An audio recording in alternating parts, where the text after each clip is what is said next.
Okay, so I'm walking to work. I just want to touch again on this low intensity steady state and the amount of cardio that I'm doing during this prep. So I mentioned I've been driving my fat loss through mainly caloric deficit and not doing a ton of cardio, and it's been working, which is good.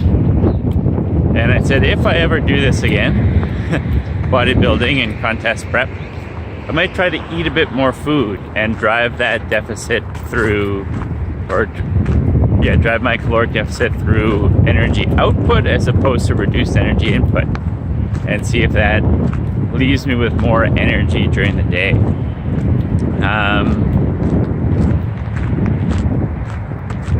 I take these refeed periods every 2 weeks right now, and after I've refed, so a refeed is just on a day I eat a regular amount of food, and what often happens, because I'm waiting 2 weeks in between, is I eat a bit more than the regular amount of food. But the idea is eating that amount of food gives me the energy that I need to run my body properly, and it gives me energy for at least most of the first week afterwards, and then my energy really starts to decline in that second week. So I don't have a ton of extra energy to go do a bunch of extra cardio.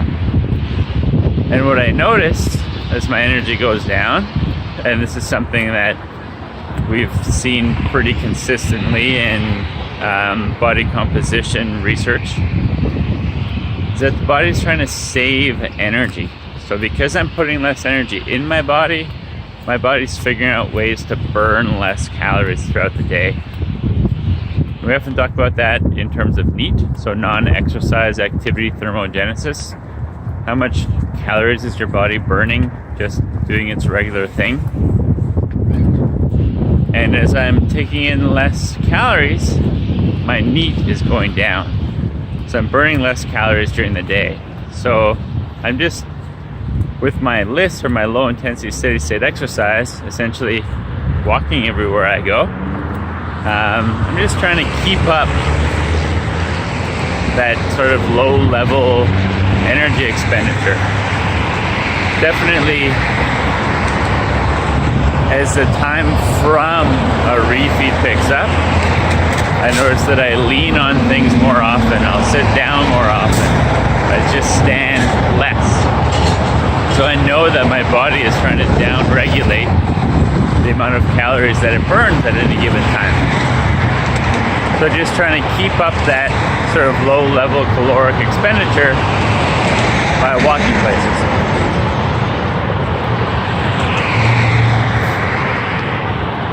And it's been working. The other thing that's tied into this with these refeeds is that if I would ever do this again, and if I was talking to other people about, or counseling with bodybuilding, is I would probably do them more regularly. So maybe every week instead of every 2 weeks. Or do diet breaks where you go in deficit for 2 weeks and then take a week of regular, and then deficit for 2 weeks and then take a week of regular. And the idea behind that is to not get into such a deficit that NEAT and metabolism slows down too much, so that you can keep your overall NEAT and caloric expenditure up just from doing regular body processes. Whereas if you wait too long, or if you're just in a deficit all the time, then that metabolism lowers and you actually burn less calories in your everyday activities. I'll give you an example. This Saturday I was at the CSEP workshops that we're doing for CEP and CPT certification candidates. And one of the people doing our CPT this coming weekend, for practical, was practicing on me and measured my resting heart rate as 48 beats per minute. which is much lower than it normally is. Normally I'd probably be closer to 60, but it's down at 48. So because of this decreased caloric intake that I'm on, my body's finding out ways to spend less energy, to try to conserve that small amount of energy that I put in my body, so spending less of it.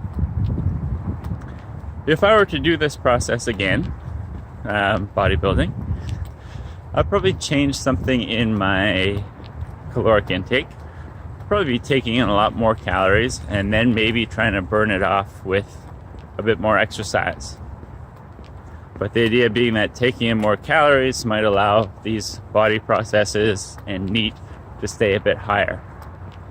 I'll probably also do refeeds a bit more frequently, and maybe even do diet breaks where I take 2 weeks of being in a deficit, and then instead of having like a 1 or 2 day refeed, I might take like a week of maintenance calories, and then go back into a deficit for a couple weeks, and then do a week of maintenance calories. The idea there being that the body doesn't get to down-regulate metabolism as much because there are more calories coming in on a regular basis. And there's lots of research, well, not lots, but some research showing that that's a thing. Most of that research is done in overweight and obese populations, so it'd be interesting to see how that applies to lean bodybuilding populations. But it's something that might be worth trying.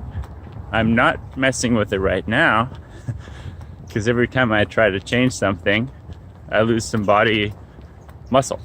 And I don't want to do that. So I'm just sticking with what's been working and riding it out. But if I were to do this again, I might try a slightly different approach. I've definitely learned a lot. And it'd be nice to take what I've learned and try to make the process more efficient or more enjoyable or more comfortable for next time. So academically, I definitely do this again. But socially, I don't want to do it again because some of the trade-offs that come with not being able to do the normal social activities or family activities, they're a drag. So, and being low energy, having less patience, being less of a outwardly seeming happy, content person is a bit of a drag. So we'll see which one wins out. But for now, that's the end of my walk to work. So we'll check in next time.